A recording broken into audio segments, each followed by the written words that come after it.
vous auriez dit, bon, pardon, allons même supplier seulement avec les Africains. Allons leur dire, vraiment, on est conscient qu'on a merdé. On est conscient que ce qu'on fait n'est pas bien. Maintenant, changeons. Mais vous voyez tout ce qu'ils font. Le matin, c'est Macron qui sort, il dit ils sont stipendiés par la Russie. Le lendemain, c'est Colonna qui vient et dit c'est l'influence russe qui aujourd'hui justifie ces comportements d'Africains. Et à quel moment ils ne disent que les Africains ont envie de leur liberté, de leur souveraineté? Donc pour eux, les Africains ne réfléchissent pas. Ceux-là, comment ils vont faire pour réfléchir? C'est des broussards dans leur tête. Alors pourquoi ils auraient honte des broussards? D'autres qui sont en plus leur propriété. Vous allez voir les médias français qui titrent « La France va perdre le Burkina ». La France a eu le Burkina là où? C'était écrit où? Ça se passe même comment d'écrire un pareil titre « La France perd le Burkina ». Le Burkina, c'est quoi? C'est une mallette que la France a achetée au marché. C'est quoi le Burkina? Dans la conception même du journaliste qui titre ici. Vous voyez un peu? C'est ça. C'est ça la France. Ils n'ont pas honte. Si un homme peut écrire ça, la France perd le Burkina. Monsieur Ngo, ça renseigne sur la psychologie de l'homme. Ils considèrent que le Burkina, c'est leur propriété.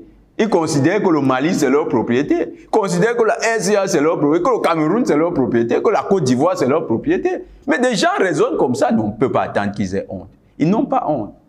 Parce qu'à l'intérieur, il y a un inconscient collectif qui a été travaillé. Cet inconscient collectif, c'est de mettre dans la conscience de tous les Français qu'ils sont propriétaires de territoires en dehors du leur. Et ces territoires, pour eux, c'est les territoires africains. Et quand nous disons territoire, c'est à la fois les territoires avec les hommes et les ressources naturelles qui sont sur ces territoires. Aujourd'hui, quand ils se battent, vous voyez qu'ils se battent comme un homme qui se bat pour sa survie. Mais c'est comme si la France avait été attaquée sur son territoire ou bien sur son sol. Mais comment la France peut parler de l'or du Mali? Ça vient d'où? Le Mali peut-il un jour parler qu'est-ce qu'il y a de bon? De Roland Garros, de la façon dont le Roland Garros se déroule en France, en disant que non, vraiment, nous aurions préféré que le Roland... Qu'est-ce que le Mali a à foutre du Roland Garros de la France? Le Roland Garros, ça c'est une ressource de la France. La France gère son Roland Garros comme elle veut. La France peut gérer sa tour Eiffel. Si elle veut même détruire la tour Eiffel, elle jette, elle plie tout le fer, elles font ça, elles fabriquent des chars pour les Ukrainiens. Mais les Maliens n'auront rien à foutre.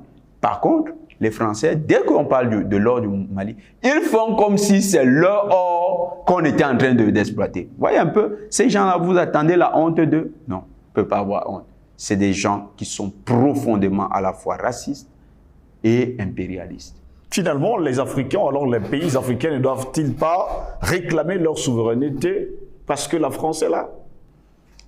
Les pays africains n'ont que foutre de la manière dont les impérialistes raisonnent. Si les impérialistes pensent à leurs intérêts, nous les Africains, nous devons simplement rester dans notre logique. C'est deux couloirs différents. Alors, si ça s'affronte, c'est une bonne chose. Mais nous devons rester fermes dans notre demande de souveraineté. Ne pas tenir compte des sirènes qu'ils déclenchent à leur niveau, des lamentations de l'impérialisme, des lamentations